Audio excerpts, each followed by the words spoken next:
Hey people, so this is my solution to Wes Bos's JavaScript30 project number 2, the ticking clock. At the end of the presentation, he says that there's a glitch where instead of the second hand going from 59 or 0 to 1 smoothly, it wants to go all the way back around, and it does that.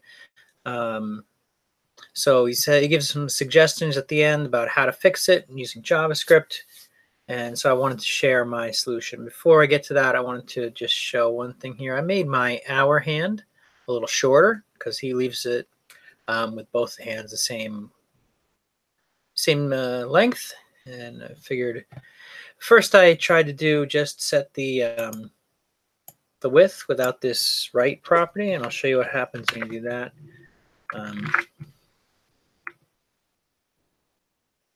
Comes off center, and that is because the div is set to 50%, the hand with 50%, which starts from here and goes to here, starts from the left and goes to the right. So when you set it to 35%, it only goes from here to 35% of the way, ends right here. So by setting this right property, what you're essentially saying is instead of starting here, you're telling it to start from the right at 50% of the div, so that it ends up being in the center. So that was my solution for that. Now onto the ticking clock. So you can see there's still one small glitch which doesn't bother me that much. If you watch when it goes from 0 to 1, it doesn't tick. But the minute hand does move, so it sort of distracts you. I think it's good enough. Anyway, the way I made it not go back around was saying when the second degrees equal to 90, turn the transition to 0 seconds. So basically saying there is no transition. The problem was that at first I wanted to do that, and I found that here, I'm going to erase this else statement. First, I did just this if, and it caused a problem. I'll show you. Well, still ticking nicely here, but we watch what happens once it gets all the way around. If you remember in the lesson, it goes, we said the offset to 90. So when it gets to here is where it equals 90. When it gets to the top, is actually equal to 90. Watch what happens when it gets to past the 90. It stops doing the bouncing tick. It's just a regular old tick. That is because what I think happens is up here we do the timing function is what makes the bouncing tick, right? So I'm guessing that by rewriting this transition, you're getting rid of the bouncing part, the cubic Bezier movement. So I found that I needed to say if it was anything other than this one, you need to put it back in. So we did that, we put it back in, and we'll see, hopefully, this time when it gets up to passes the minute hand, it retains the bouncing click.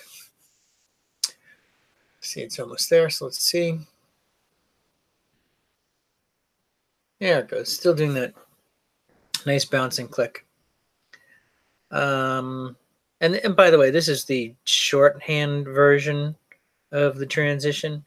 You can put up here. He originally does it in 2 different things, but there's a shorthand version. Just look it up on MDN. You can put all of these different things into the one transition, which is presumably why when we do this set the transition to this, you're basically setting it to not have this because you're not explicitly saying it. Yeah, so I think that's it. One thing that I did differently than Wes, in Wes's version, he did the seconds equals now get seconds with the seconds degrees with the second hand. Like all these, he did them where the seconds and the seconds and the seconds are all in one chunk. Then the minute is all in a chunk.